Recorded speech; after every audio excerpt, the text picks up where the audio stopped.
홈플러스는 코로나19 여파로 생필품 품귀 현상이 심각한 싱가포르에 자체 브랜드 화장지 2종을 긴급 수출한다. 6일 밝혔다.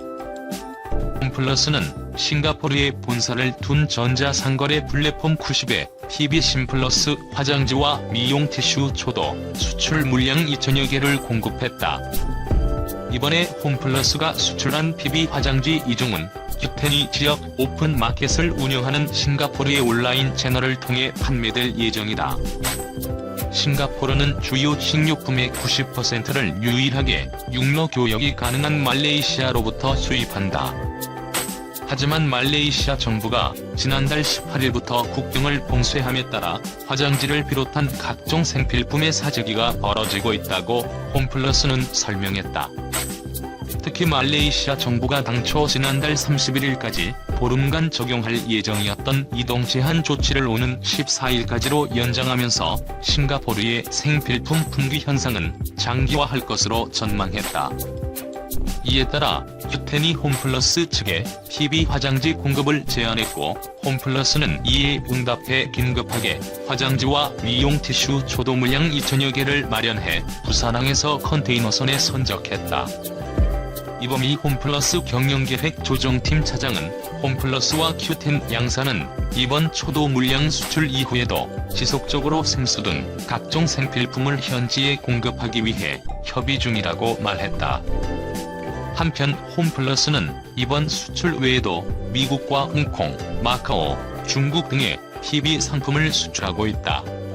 호주, 러시아, 인도네시아, 몽골 등 다양한 국가와도 PB 상품 수출을 협의 중이다. 베트남 정부는 코로나19 사태의 어려운 상황 전개에 대비해 식량 안보 차원에서 쌀 선적과 수출 통관을 24일부터 전면 중단했다. 마이수완 탄핵안 총국 부국장은 정부 결정에 따라 모든 종류의 수출용 쌀 선적과 수출 통관을 중단할 것을 각 지방 해관국에 지시했다고 밝혔다. 24일 이전에 통관 신고된 쌀은 수출이 허용된다. 앞서 공산부는 겨울철 작물의 실제 생산량, 사업체가 신고한 수출액 및 실제 재고량을 재평가할 것이라고 밝혔다. 베트남은 인도와 태국에 이은 세계 3위 쌀 수출국이다. 지난해 베트남은 쌀 627만 톤, 28억 1천만 달러를 수출했다.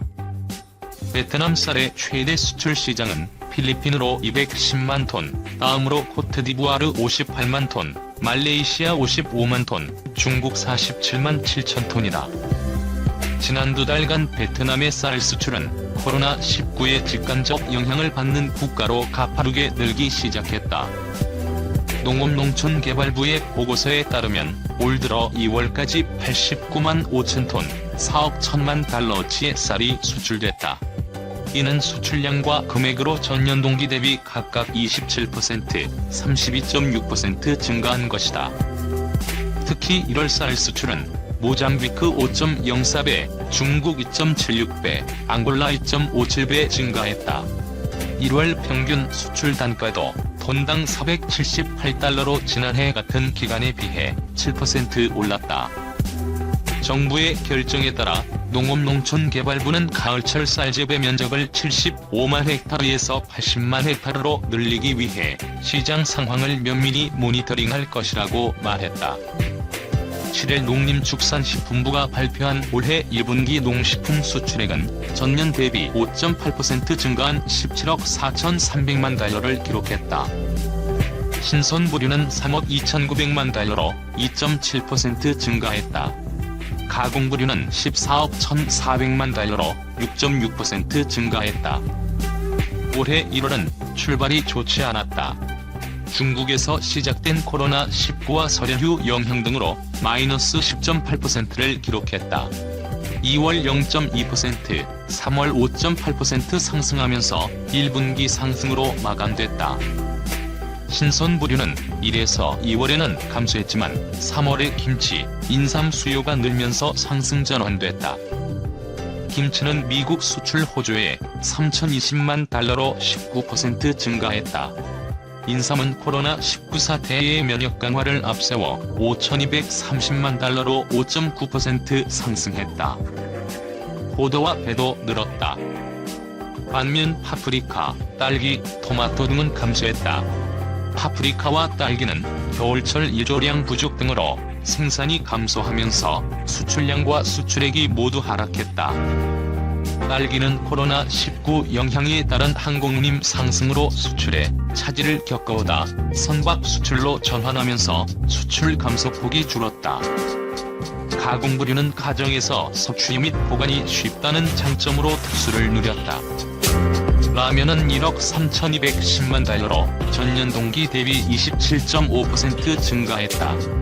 코로나19로 인한 가정 내 소비와 영화 기생충에 등장한 짜파구리 인기가 더해져 급증한 것으로 보인다. 쌀 가공식품, 조제분유, 소스류, 우유 등도 늘었다. 다만 외식업 침체 영향으로 식당에서 주로 소비되는 맥주와 소주 수출은 감소했다. 국가별로는 중화권이 전년 수준을 유지했다. 미국과 유럽은 상승했다. 아랍에미레이트와 일본 등은 감소했다. 중화권 수출은 코로나19로 물류, 유통 여건이 악화되며 1에서 2월 감소세를 보이다 3월 말 성장세로 전환됐다. 중국은 2억 3,940만 달러로 전년 동기 대비 같았다. 홍콩과 대만은 증가했다. 미국은 김치, 라면, 과자류 등 전반적인 수출 호조로 1월부터 꾸준히 상승세를 이어갔다. 김치, 라면, 과자류 등이 급증했다. 유럽연합, 아세안은 증가했고 UAE, 일본은 감소했다. 응웬수원 국총리는 10일 주요 현안에 대한 전국 온라인 회의에서 공산부의 쌀 수출 재개 방안에 동의하며 재정부, 농업농촌개발부와 함께 쌀 수출에 따른 국내 쌀 비축량과 수출량을 조정하도록 지시했다. 이번 쌀 수출 재개는 농민과 쌀 수출 기업의 이익과 권리를 보장하고 국제 쌀유통망 중단의 역효과를 최소화하기 위해 취해진 조치다. 공산부는 오는 25일까지 월간 쌀 수출 쿼터 및 재고 계획을 총리에게 보고한 후 발표해야 한다. 이에 따라 이달 내 40만 톤의 쌀이 즉시 수출되고 내달 40만 톤이 추가로 수출된다. 재정부는 올해 19만 톤의 쌀을 비축용으로 수매하며 필요시 추가로 수매해 비축하게 된다. 농업농촌개발부는 각 지방정부와 함께 농산물 생산을 촉진하며 일부 수출과 함께 국내 식량 수요의 충분한 공급을 보장해야 한다. 앞서 지난달 23일 베트남은 코로나19 팬데믹에 따른 식량 안보를 위해 5월 말까지 쌀 수출을 전면 중단했다. 자, 삼성전자가 내년 EUV죠. 극자외선 노광장비 구입에 좀 적극적으로는 나서지 않을 것으로 보이고 있습니다.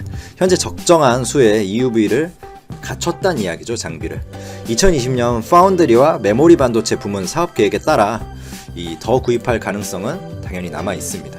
삼성전자는 이 파운드리 업계 1위 TSMC보다 빠르게 EUV 장비 도입을 추진했죠. 이 7나노 공정을 시작으로 3나노까지 적용해서 미세 공정을 선도하겠다, 이런 전략에서 그게 출발을 한 거죠.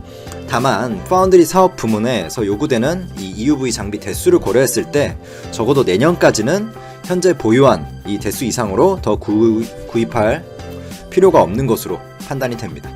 이 메모리 반도체 부문에서도 EUV 장비를 사용할 계획이지만 관련 양산 계획은 내후년 정도로 잡은 것 같습니다.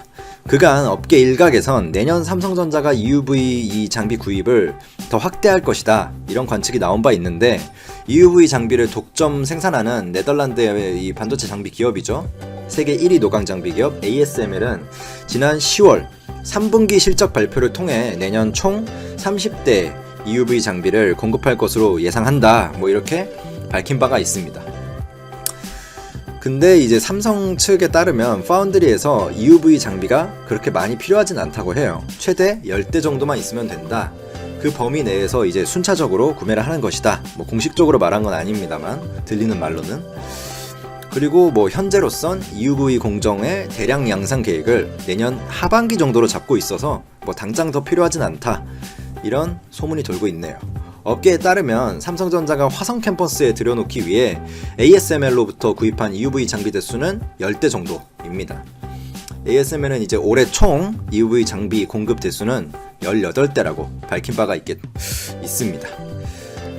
EUV 장비는 현재 ASML이 독점 생산을 하는데 ASML의 EUV 장비 고객사는 삼성전자, TSMC, 인텔 정도로 보시면 됩니다. 이 ASML에 따르면 가장 먼저 EUV 장비를 구입한 기업은 인텔이에요. 근데 다만 인텔이 EUV 도입을 미루면서 현재 EUV 공정 대결은 삼성전자와 TSMC의 양강 구도로 생각을 하시면 됩니다. 삼성전자는 이 파운드리뿐 아니라 메모리 반도체 양산에도 EUV 장비를 적용할 계획을 가지고 있는데 EUV 이 관계자에 따르면 EUV 장비는 앞으로도 계속 필요한 장비라고 말을 했고 미세 공정을 EUV 없이는 진행하기 어렵기 때문이죠. 그 액침 노광 멀티 패터닝 7나노로 7나노까지가 거의 한계라고 보시면 되고 그 기술은 EUV가 이제 필요한 시점이다 이렇게 상식적으로 판단할 수 있습니다. 파운드리 7나노뿐 아니라 나중에 메모리에서도 EUV 장비를 쓰게 되면 더 많은 EUV 장비가 필요하겠죠. D램 쪽에선 삼성전자가 이제 그 1Y 나노, 그러니까 10나노 중후반이죠. 공정을 하고 있는데 1Z, 즉 10나노 중반으로 넘어가면 EUV가 본격적으로 쓰일 것으로 개인적으로 판단을 하고 있습니다. 메모리와 관련해 지금 당장 뭐 EUV가 도입되지는 않을 것으로 보이나 2020년 가동할 수 있게 EUV 라인을 지을 계획을 잡고 있는 것으로 알고 있습니다. 그 시점 전후로 이제 더 구입을 할 수 있겠죠. TSMC는 이 7나노 공정에 이 이머전 브라 아르공 노광 기술, 즉 액침 노광 기술이죠.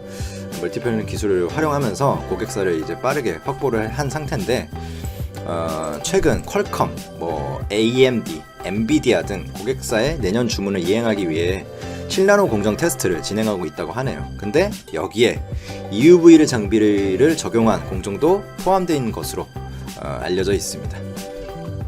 삼성전자는 TSMC를 잡기 위한 중장기 전략으로 미세 공정의 핵심인 EUV를 도입했던 만큼 단기적인 고객 유치에는 크게 신경을 쓰지 않는 분위기입니다. 하지만 배가 아프겠죠. 다만 TSMC도 EUV 도입을 서두르고 있어 내년 본격 양산에 돌입하는 양사의 EUV 공정 경쟁, 이게 아주 흥미로운 요소가 될 것 같습니다. 감사합니다. 영상 열심히 만들도록 하겠습니다. 구독과 좋아요 한번 부탁드립니다.